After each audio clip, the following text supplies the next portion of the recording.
शिल्पकार जीवनाचा भीम माझा होता रे, रंजल्या आणि गांजल्यांचा दीनदाता होता रे. गाणं ऐकलं तुम्ही? ते गाणं माझं आहे. ते गाणं मी लिहिलं, मी गायलं आणि माझ्यासोबत अनुराधा पौडवाल त्यांनी सुद्धा गायलं. दुसरं गाणं, रंग दिला तू चित्र काढिले, झाले घरटे छान, बाबा तू जगाची छान. ऐकलंय? तिसरं गाणं, पुढारी बहकला रे आमचा पुढारी बहकला. ऐकलं? अरे त्याच शिल्पकार कॅसेटमध्ये आहे. ठीक आहे. बाबासाहेबांच्या मुवमेंटमध्ये अनेक लोक आहेत. या मंचकावर खूप लोक बसलेली आहेत. त्यांची भाषणं तुम्ही ऐकली. मी काही कोणी नेता नाही, मी पुढारी नाही, मी एक सामान्य व्यक्ती आहे. आणि बाबासाहेबांच्या विचारांचं रक्त माझ्या अंगामध्ये सळसळत आहे. आणि म्हणून me the battle of Bhima Koregaon हा चित्रपट घेऊन येतोय तुमच्यासाठी. पुण्याच्या एका ब्राह्मणांनी मला फोन केला होता आणि फोन करून त्यांनी मला म्हटलं कि बोले थेटे जी,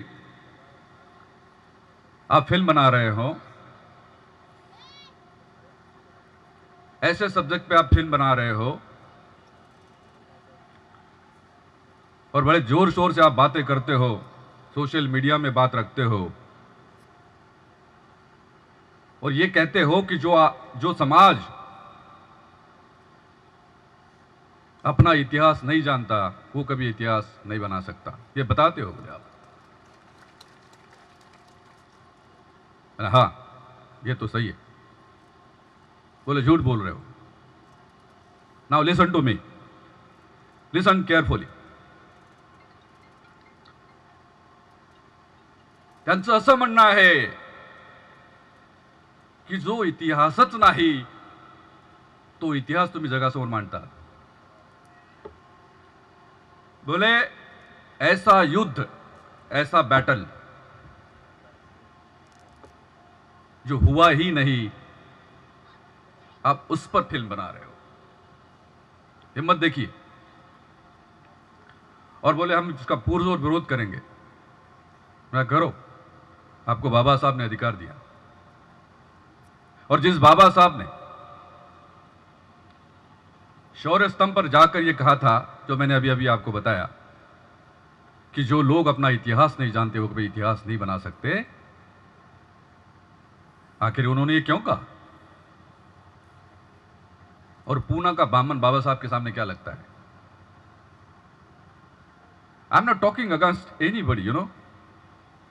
दिस is not a statement against anyone, but against that culture that tries to put up a narrative. मतलब आपके सामने, तुमच्या समोर अशा प्रकारचं नॅरेटिव्ह मांडण्याचा ते प्रयत्न करतायत जे बाबासाहेबांनी आपल्या अखंड आयुष्यामध्ये तुमच्यासाठी घेऊन आले होते. आणि म्हणून या विषयाच्या संदर्भामध्ये जेव्हा रिसर्च केला आम्ही, तेव्हा असं दिसलं की जो इतिहास त्या लोकांनी लिहिला होता, भटा ब्राह्मणांनी लिहिला होता, तो इतिहास किती कलुषित आहे आणि किती खोटा आहे, वास्तविकतेला धरून कसा नाही, याची जितकी पानं लिहिल्या गेली आहेत त्यांच्याकडनं ती सगळी पानं मी धुंडाळलीत. एक एक पान वाचलं मी. आणि त्यानंतर असं दिसलं की एक कल्चर या देशामध्ये अशी कल्चर या देशामध्ये आता उभी राहू पाहते आहे की ज्यामध्ये तुम्हाला कुठे स्थान नसणार आहे. आता कोणीतरी बोलून गेलं, आपले नेते बोलून गेले की 2024 नंतर तुमच्या गळ्यात मडकं आणि कमरेला फडा, हांडी और झाड़ू, हांडी और झाड़ू,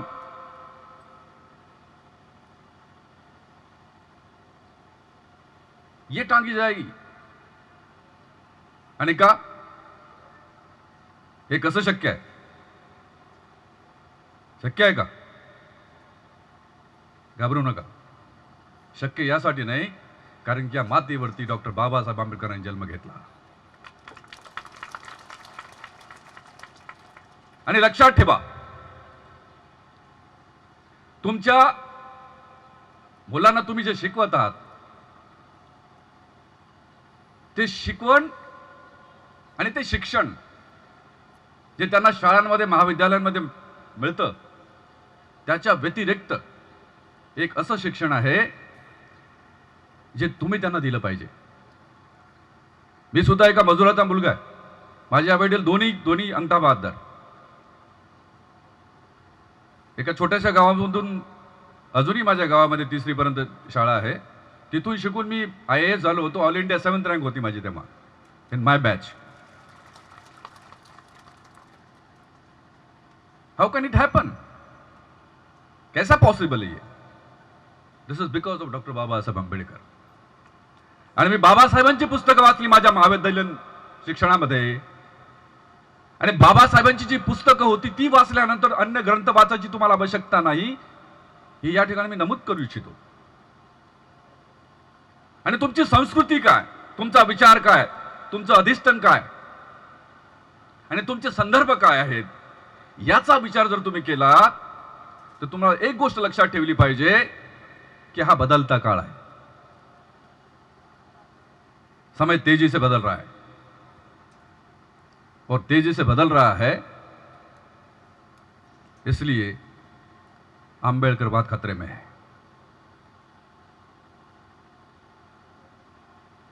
आंबेडकरवाद को बचाना है और अगर आंबेडकरवाद को बचाना है तो नेताओं से कुछ नहीं होगा.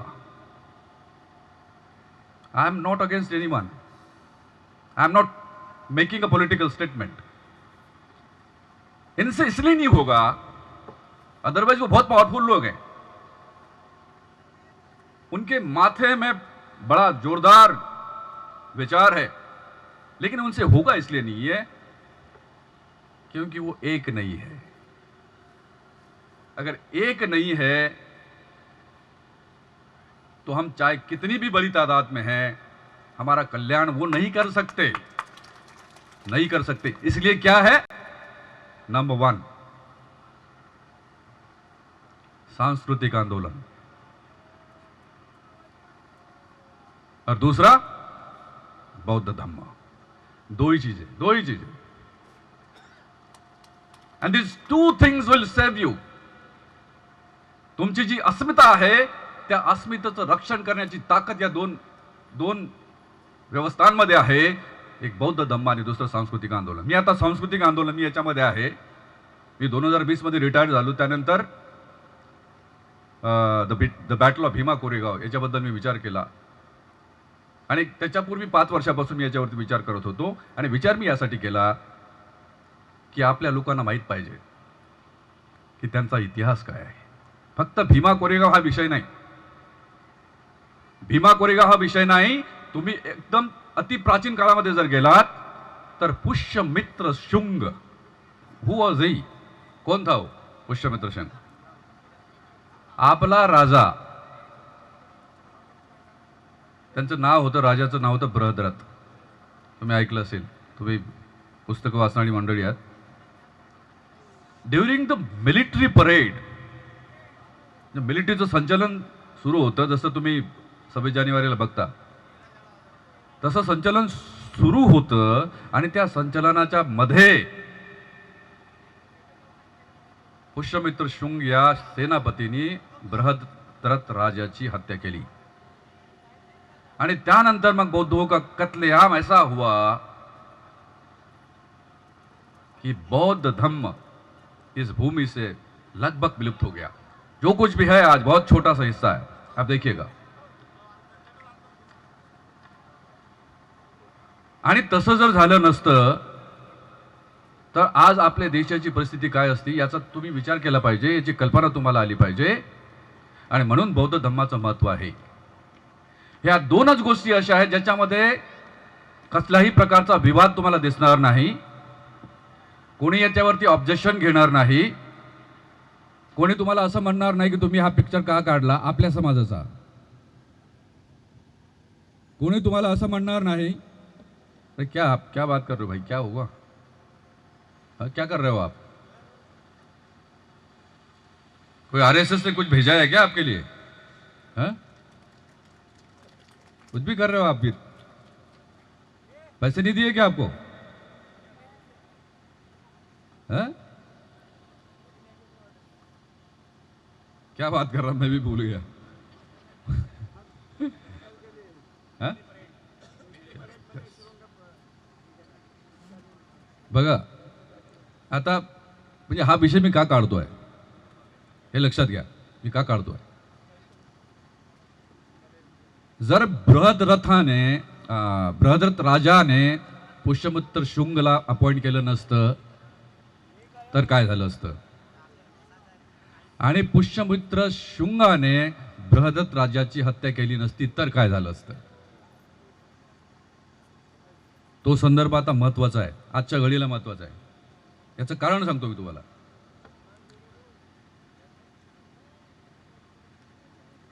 याचं कारण असं आहे की आम्ही आता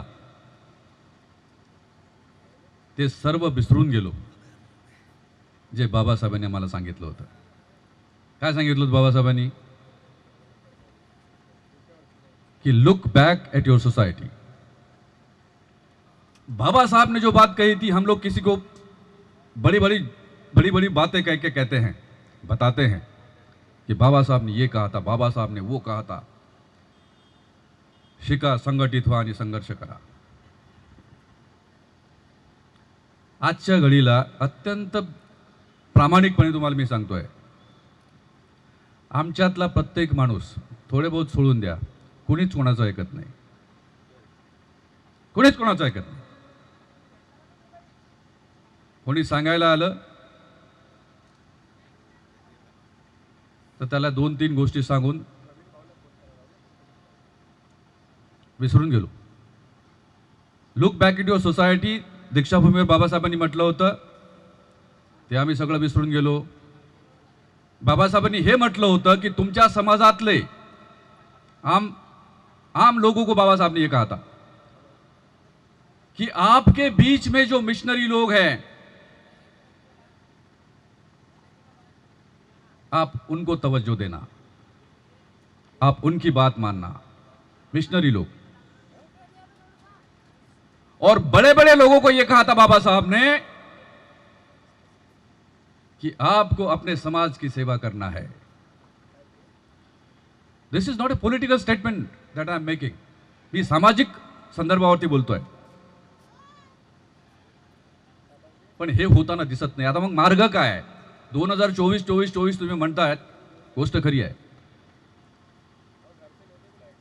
370 कलम रातोरात हटवलं गेलं होतं, रातोरात. आणि असा बोलबाला होता, असे लोक म्हणत होते की 370 कलम हटवणं काही तोंडाची गोष्ट नाही, पूर्ण काश्मीर आणि पूर्ण भारतामध्ये त्याचे पडसाद उमटतील आणि असं होईल तसं होईल, ये हो जाएगा वो हो जाएगा. क्या हुआ, सबको नजरबंद कर दिया, कैद कर दिया अपनी घरों में, 1 साल तक उनको अंदर रखा.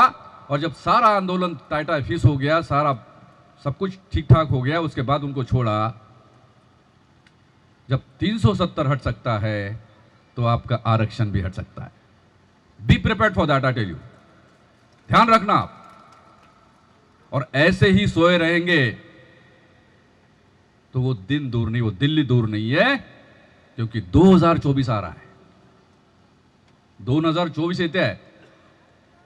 आम्ही झोपेत आहोत, झोपेत, मस्तीत आहोत आम्ही. आमच्याजवळ पैसे आहेत. बाबासाहेबांनी नोकरी दिली, हा नोकरीपेशा समाज, त्यांच्याजवळ पैसे आहेत. परंतु ज्यांच्याकडे पैसे आहेत आता जर तुम्ही असेच झोपेत राहिलात तर तुमच्या घरातून जितकी तुमची संपत्ती आहे, जे पैसे आहेत, सगळं सगळं आहेत, ते एक दिवस कोणी उचलून घेऊन जाईल. तुम्ही काहीच करू शकत नाही. You will not be able to do anything. And this is the biggest danger that we are going to face. आणि जर असं होऊ द्यायचं नसेल तर एकच पर्याय आहे, सांस्कृतिक आंदोलन. The battle of Bhima Koregaon जब रिलीज हो जाएगी, आप देखना,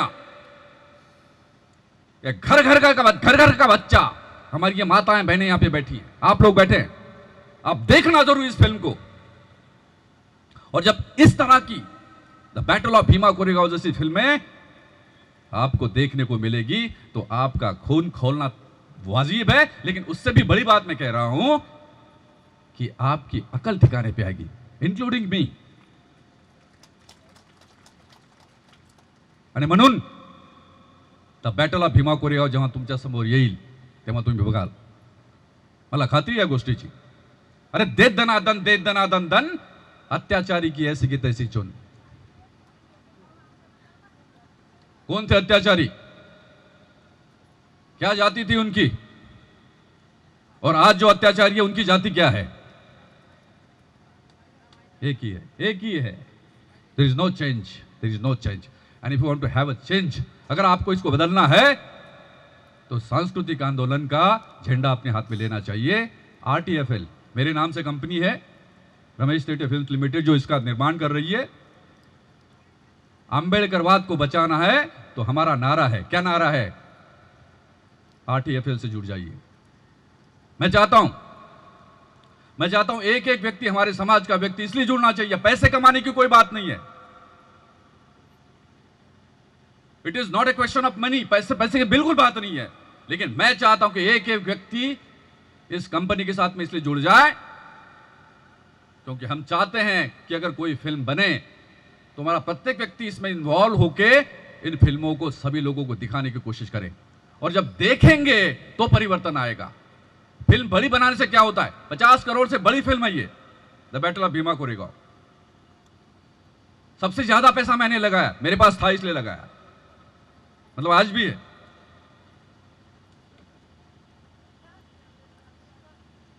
और क्यों लगाया? यही पैसा लेके रिटायरमेंट के बाद मैं अपने घर में बैठता.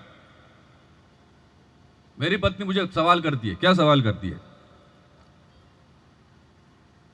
आयएएस ऑफिसरचं आम्हाला काय मिळालं? तुम्ही नेहमी तावातावात बोलता, बाबासाहेबांच्या गोष्टी सांगता, समाजाच्या सोबत तुम्ही लोकांमध्ये जाता. मेरे जगह पे और कोई फिल्म मेकर होता बनते जी, या नहीं आता? देखना आप, नहीं आता. इतना ग्लैमर है इसमें, एक एक सेकंड के पैसे देना पड़ता है हमको. अर्जुन रामपाल आमचा हिरो आहे, लीड हिरो आहे. 6 कोटी रुपये दिले त्याला मी, 6 कोटी रुपये.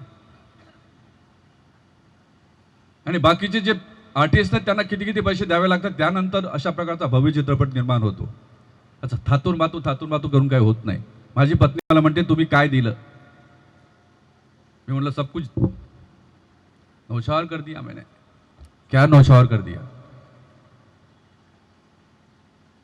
क्या नौछावर कर दिया? क्या बोला होगा मैंने? काय म्हटलं असेल मी माझ्या बायकोला?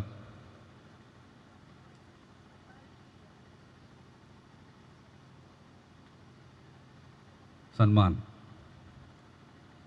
सन्मान, सन्मान असा मिळत नाही मित्र, असा मिळत नाही. तुम्हाला त्याग करावा लागतो.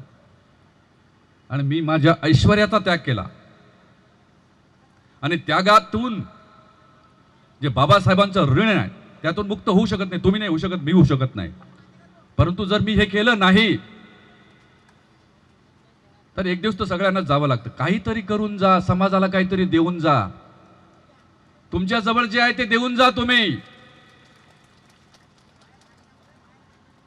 तुम्हाला आत्मिक समाधान लाभेल. मैत्रीची भावना तुमच्या मनामध्ये निर्माण झाली पाहिजे, तुमच्या समाजाच्या बांधवांसाठी तुमच्या मनामध्ये निर्माण झाली पाहिजे. तेव्हा या जगण्यामध्ये मतलब असतो. यस्मिन जीवती जीवंती भावा सतु जीवती. काको अपि किम न कुरुते चंचवासोदर पूर्ण. हे संस्कृतचे सुभाषित आहे. संस्कृत शिकवणाऱ्या एका प्रोफेसरनी मला सांगितलं होतं, माझं संस्कृत होतं ग्रॅज्युएशनला. त्यांनी म्हटलं होतं की तुम्ही संस्कृत शिकलं पाहिजे. का शिकलं पाहिजे? तर आपली परंपरा काय, म्हणजे तो संस्कृत शिकवणारा मास्तर कोण होता याची कल्पना तुम्हाला आली असेल. आपली परंपरा काय हे तुम्हाला कळलं पाहिजे, म्हणून तुम्ही संस्कृत शिकलं पाहिजे. आणि त्या संस्कृत भाषेमध्ये जे लिहिलं गेलेलं ते बाबासाहेबांनी वाचलं आणि बाबासाहेबांनी त्याची समीक्षा केली. आणि म्हणून रिडल्स इन हिंदुइझम हे जे बाबासाहेबांनी जे ग्रंथ लिहिले आहेत त्याच्यामध्ये एक एक गोष्ट जर तुम्ही वाचली असेल ना, तुम्हाला याची कल्पना येईल. तुमचं तसं तगडं वाचन असलं पाहिजे, याच्यातून जे निर्माण होतं, तुमचं डोकं निर्माण होतं. त्या आधारावरती मी माझ्या बायकोला म्हटलं होतं की मी काय दिलं, मी सन्मान दिला.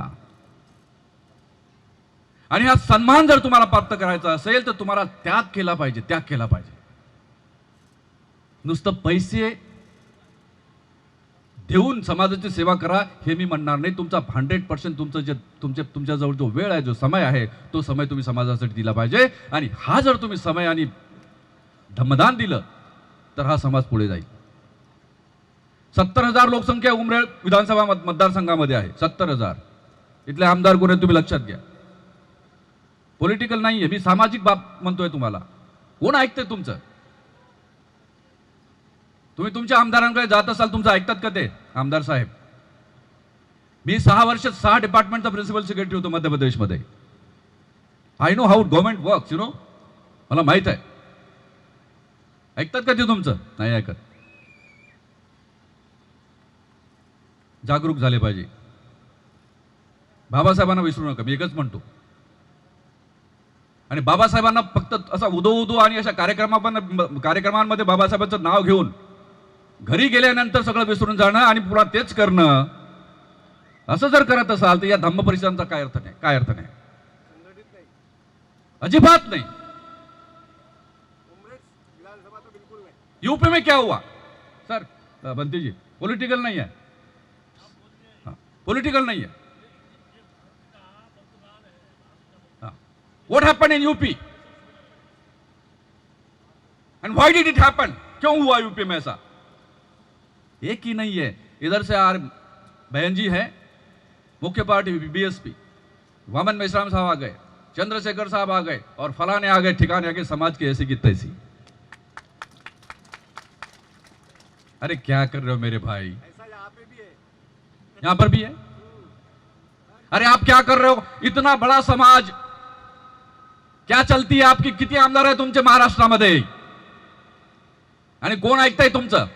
जा तुम्ही कलेक्टरच्या तिथे जा, तुम्ही कलेक्टर ऐकतो का तुमचा? Why? Because you have no political power.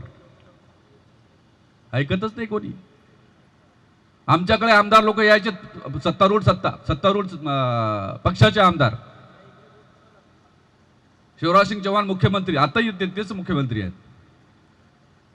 बोले रमेश जी इनका ये काम कर दो. और दूसरे पार्टी के आएंगे तो चलो ठीक है रख लीजिएगा, देख लेना क्या करना है. अरे भाई आपने उनसे वोट लिया यार, वेर इज इक्वालिटी? कुठे तुम्ही स्वतः शपथ घेता, संविधानाची शपथ घेता की मी असं करीन, मी तसं करीन, मी फलाना करीन, मी ठिकाणं करीन. संविधान गया खतरे में. एकदा शपथ घेतली, सत्तेवर आलो, काही होणार नाही. आणि म्हणून सांगतो की भीमा कोरेगाव नंतर आता दुसरं चित्रपट येणार आहे, त्याचं नाव आहे पुणा पॅक्ट. पुणे करार माहिती आहे? पुणे करार डॉक्टर बाबासाहेब आंबेडकर आणि महात्मा गांधी यांच्यामध्ये झाला होता. आणि काय होतं त्याच्यामध्ये? बाबासाहेबांनी काय काय आणलं होतं आमच्या लोकांसाठी? जो बाबा साहब ने लाया था अंग्रेजों से, वो सोना था, सोना. That was a gold. Dual rights म्हणजे तुम्ही स्वतःच्यासाठी फक्त तुमच्या लोकांना निवडून देण्यासाठी फक्त तुम्हीच मतदान करू शकाल. त्याच्या व्यतिरिक्त तुम्ही दुसऱ्यांसाठी जर दुसरे लोक जर असतील त्यांच्यासाठी सुद्धा तुम्ही मतदान करू शकत असाल. That was the provision. गांधीजींना वाटलं की हा डॉक्टर आंबेडकरांचा जो हा जो खजाना आहे, या खजान्यामुळे माझ्या मनात जे गुलामीचं गुपित आहे, हे जर मी होऊ दिलं तर मी गुलाम बनू शकणार नाही या लोकांना, आणि जर यांना गुलाम बनवलं नाही तर आमचं सरकार येऊ शकणार नाही पुढे देशामध्ये. हे ओळखून महात्मा गांधींनी मग आमरण उपोषण सुरू केलं येरवळामध्ये. आणि बाबासाहेब तर बाबासाहेब, मग मैत्री आणि करुणेचा महासागर म्हणजे डॉक्टर बाबासाहेब आंबेडकर. तुम न होते तो हम न होते, होता न ये नजारा, भीमजी अगर तुम ना आते होता कैसे गुजारा. मानलं मग बाबासाहेबांनी, मानलं, ठीक आहे. गांधीजींनी जो डाव रचला त्या डावाचा परिणाम आज तुम्ही या ठिकाणी गुलाम म्हणून बसलेला. यू आर स्लेव्स, आपकी कोई सुनता नहीं. पार्लियामेंट में जिसको भेजते हो वो बात नहीं करता आपकी, विधानसभा में जिसको भेजते वो बात नहीं करता आपकी. क्या है ये? गुलामी. आणि म्हणून पुणे करार काय होता याच्यावरती एक भव्य दिव्य चित्रपट येतो आहे या बॅटल ऑफ भीमा कोरेगावच्या नंतर. अशा प्रकारचे चित्रपट जर आम्हाला बनवायचे असतील तर त्याच्यासाठी ताकद लागते, आणि ती ताकद म्हणजे सांस्कृतिक आंदोलन. या आंदोलनामध्ये मित्र, उमरेड असो किंवा आजूबाजूच्या सगळ्या गावांमधली मंडळी असो, तुम्ही तन मन धनाने याच्यामध्ये सहभागी झाला पाहिजेत. मी आश्वस्त करतो तुम्हाला, I am giving you a promise, वचन देतो मी तुम्हाला की यामधून मला माझ्या कुटुंबासाठी एक पैसाही नको आहे. I don't want a single पाय फ्रॉम दिस. हे सगळं समाजासाठी आहे. आणि भंतेजी, तुम्ही आणि आमचे सगळे भंतगण इथे बसलेले आहेत. मनामध्ये एक विचार आहे, जसे बाकीच्या धर्मांच्या धर्मगुरूंना इकडे तिकडे फिरायची गरज नसते, त्यांचं सगळं बघितलं जातं, त्यांची सेवा केली जाते, जेणेकरून ते आपल्या धर्माचा प्रचार आणि प्रसार करतील. जैन धर्माचा एक्झाम्पल घ्या, तुमच्या समोर आहे का? कारण की त्या समाजातले लोक ते एक कर्तव्य समजतात आपलं, धम्मदान देऊन आपले जे धर्मगुरू आहे त्यांची सेवा करून त्यांना एक अशा प्रकारची ताकद देण्याचा प्रयत्न करतात, जेणेकरून ते आपलं काम करू शकतील. तोच विषय माझ्या मनामध्ये, तो विषय आहे की आमच्या महाराष्ट्रामध्येच नव्हे तर संबंध देशामध्ये जे बंदीगण काम करतायत त्यांना इकडे तिकडे हात पसरण्याची, म्हणा हात पसरत नाही, परंतु ती व्यवस्था, ती अवस्था मला माझ्याच्यानं बघणं होत नाही. जेव्हा एक भंतेजी ज्यांच्या डोक्यामध्ये मोठमोठा विचार आहे ते करू शकत नाहीत, कारण की त्यांच्याकडे तशा प्रकारचं साधन नसतं. आणि म्हणून हे सगळे साधन संपन्न आमचा भिक्खूगण झाले पाहिजेत, हा मनात विचार आहे. आणि त्या संदर्भामध्ये एक वेगळ्याने विचार करण्याची गरज आहे. तो विचार माझ्या मनामध्ये आहे. आणि म्हणून समाजाला दिशा देण्याचं काम सांस्कृतिक आंदोलन आणि आमचा बौद्ध धर्म कसा वाढला पाहिजे, त्याचं समर्थन कसं केलं पाहिजे, आणि आमचे भिक्खूगण यांना कशी ताकद मिळाली पाहिजे, याच्यासाठी बौद्ध धर्माचं काम, हे दोन विषय घेऊन समोर जायचं आहे. मला तुमच्या सहकार्याची अपेक्षा आहे. मी काय सहकार्य काय म्हणतो, तुम्ही डायरेक्ट या सांस्कृतिक आंदोलनामध्ये सहभागी व्हा. आणि मी तुमच्यातले जे होतकरू लोक आहेत, होतकरू जे चाहे सरकारी नोकरीमध्ये असतील, कोणी व्यापार करत असतील, विद्यार्थी असतील, सगळे लोक जे आहे या आंदोलनामध्ये तुम्ही सहभागी व्हा, जेणेकरून आंबेडकरवाद बरकरार राहील, त्याला क्षती कुठल्याही प्रकारची पोहोचणार नाही. कारण की यांच्या मनामध्ये जे मनसुबे आहेत, या लोकांच्या मनामध्ये मनसुबे आहेत, या देशामधून आंबेडकर वादाला हद्दपार करण्याचा मनसुबा या लोकांनी रचला आहे. तुम्हाला त्याची कल्पना नाही. I know how RSS works. आणि म्हणून आरक्षण आणि आंबेडकरवाद हे दोन शत्रू आहे या लोकांचे. या दोन गोष्टींना नेस्तनाबूत करण्याचा डाव या लोकांच्या मनामध्ये आहे. तो जर होऊ द्यायचा नसेल तर सांस्कृतिक आंदोलनामध्ये तुमची मला साथ हवी आहे. मी एकटा नाही, 5 लाख लोकांना, या कंपनीमध्ये 20 लाख शेअर्स आहेत, मी बनवली कंपनी, माझे पैसे आहेत, परंतु ते समाजाचे झाले पाहिजे हा विचार माझ्या मनामध्ये आहे. आणि म्हणून काय की 20 लाख शेअर्स पैकी 5 लाख शेअर्स मी समाजातल्या लोकांना मी देऊ इच्छितो. किंमत 1400 रुपये का शेअरची किंमत आहे. आणि त्याचबरोबर तुम्ही ऑफिशियली या आंदोलनाशी जोडलेला मला पाहायचं आहे, जेणेकरून तुम्हाला वाटेल की हे आंदोलन आमचं आहे. कुठलाही पिक्चर राहील, कुठला मोठा असो, छोटा असो, रिजनल असो, हिंदी असो किंवा अन्य कुठल्याही भाषामध्ये हा चित्रपट असो, आमच्या पूर्ण संबंध भारतामध्ये जे लोक आहेत त्या लोकांनी याला साथ दिली पाहिजे. म्हणजे घराघरामध्ये हा विषय पोहोचला पाहिजे, जेणेकरून आमची जी पुढची पिढी आहे त्या पिढीला एक दिशा मिळेल.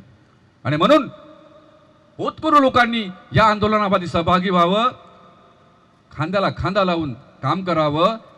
ज्यांना नोकऱ्या नाहीत, पर्टिक्युलरली ज्यांना नोकऱ्या नाहीत, असे जर युवक असतील त्यांना सुद्धा या आंदोलनामध्ये सहभाग घेऊन त्यांना मानधन देण्याचा विचार माझ्या मनामध्ये आहे. आणि तो वेगळा विषय आहे. परंतु या निमित्तानं आपल्या सगळ्यांच्या समोर हे बोलण्याचा मला चान्स दिला तुम्ही. आणि मी राजरत्न साहेबांची माफी मागतो. त्यांचा थोडासा वेळ घेतला मी. 3-4 मिनिट तर त्या लाऊडस्पीकरवाल्यांनी खाल्ले. ते 3-4 मिनिट मी कमी केले असते. आणि भंतेजी, मी तुमचा आभारी आहे. भंतेजी बोले तो एक प्रकार से नेता ही है हमारे. राजरत्न भंतेजी बोले तो बिल्कुल नेता है. पॉलिटिकल बात नहीं करते हो, लेकिन इस तरह से काम करते हैं कि मैं तो हमेशा बोलता हूं उनको जब मेरे ऑफिस में आते हैं, बड़े बड़े सरल है भंतेजी, बहुत सरल है. इनके मन में मैत्री का भाव तो ओतप्रोत भरा है, कूट कूट करके भरा है मैत्री का भाव. और इसी मैत्री के कारण भंते जी मैं यहाँ पर आया हूँ. आपसे मिलना हुआ, आपने मेरी बात सुन ली, इसके लिए बहुत बहुत धन्यवाद. वरना आज की दुनिया में कौन किसकी सुनता है. Thank you. जय भीम.